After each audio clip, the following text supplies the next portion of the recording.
Mengupas rekam jejak Shin Tae-yong, pelatih anyar Persija. Bagaimana kiprahnya saat mengasuh klub? Mantan pelatih timnas Indonesia, Shin Tae-yong, menjadi juru taktik baru Persija Jakarta untuk menghadapi Super League musim 2026-2027. Bola.com, Jakarta. Mantan pelatih timnas Indonesia, Shin Tae-yong, menjadi juru taktik baru Persija Jakarta untuk menghadapi Super League musim 2026-2027. Namun, rekam jejak pelatih asal Korea Selatan ini masih belum teruji di level klub. Nama Shin Tae-yong belakangan ini muncul dalam pusaran kandidat pelatih Persija Jakarta untuk musim depan. Dia dirumorkan bakal menjadi nahoda terbaru Macan Kemayoran setelah tim asal ibu kota itu berpisah dengan Mauricio Souza. Tentu saja, hadirnya Shin Tae-yong bakal mendapatkan sorotan menarik dari banyak pihak. Sebab, dia sebelumnya telah meninggalkan kesan yang cukup positif bagi para penggemar timnas Indonesia, meskipun akhirnya dilengsarkan PSSI. Lantas, bagaimana sebetulnya rekam jejak Shin Tae-yong sepanjang karir kepelatihannya sebelum dirumorkan mengasuh Persija Jakarta pada kompetisi musim 2026-2027? Berikut Bola.com menyajikan ulasannya. Carrier Kepelatihan SDY. Shin Tae-yong tercatat mengawali karirnya sebagai pelatih saat ditunjuk menjadi asisten pelatih klub Australia, Queensland Roar, pada Juli 2005. Di sana, dia bertugas selama 3 tahun saat membantu dua pelatih yang berbeda, Miron Bleiberg dan Frank Farina. Setelah itu, ST mendapatkan pekerjaan pertamanya sebagai pelatih kepala saat ditunjuk menukangi Seongnam Ilhwa Chunma pada 2008. Awalnya, dia hanya menjadi caretaker, lalu ditetapkan sebagai pelatih definitif pada 2010. Tak butuh waktu lama bagi Shin Tae-yong untuk mempersembahkan prestasi bagi klub yang membesarkan namanya saat masih menjadi pemain itu. Sebab, semusim kemudian, dia membawa Seongnam menjuarai Liga Champions Asia 2010 dan Piala FA Korea 2011. Catatan ini menjadi sejarah tersendiri, karena STY menjadi orang pertama yang berhasil menjuarai Liga Champions Asia sebagai pemain dan pelatih. Pekerjaannya pun akhirnya berakhir pada 2012 dan sempat menganggur 2 tahun. Mulai berkiprah di timnas. Pekerjaan berikutnya yang dijalankan Shin Tae-yong ialah sebagai pelatih di level tim nasional. Pada mulanya, dia ditunjuk untuk menjadi asisten pelatih timnas Korea Selatan di bawah komando Hong Myung-bo pada 2014.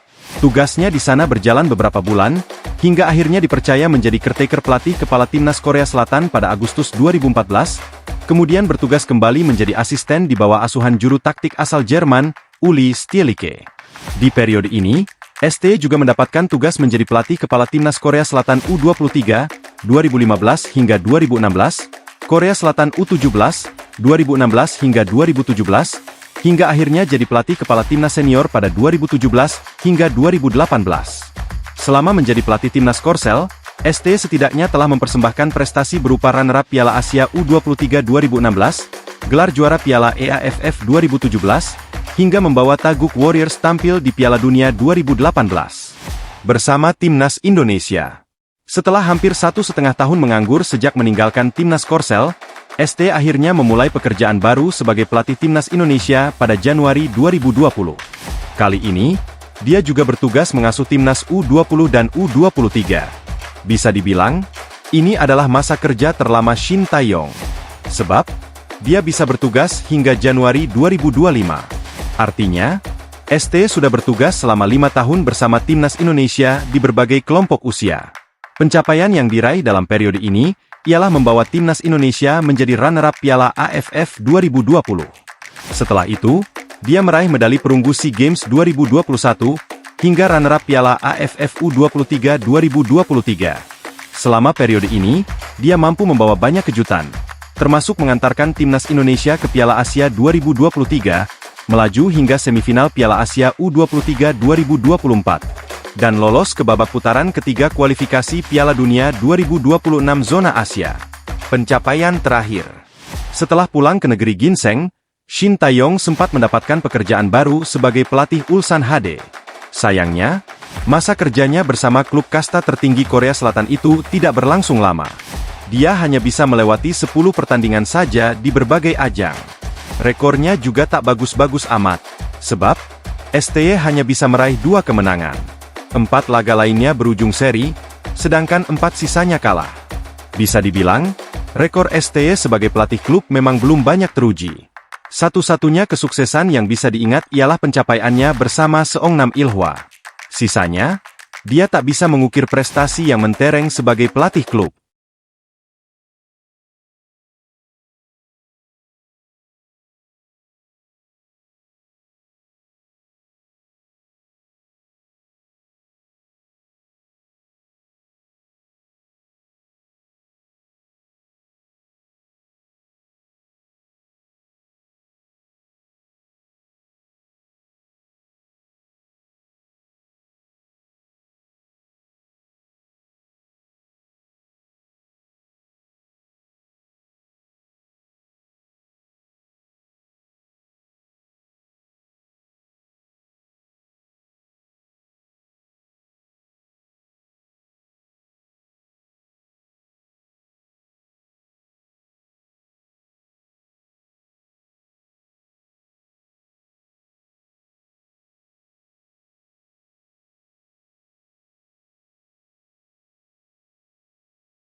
Ichigo.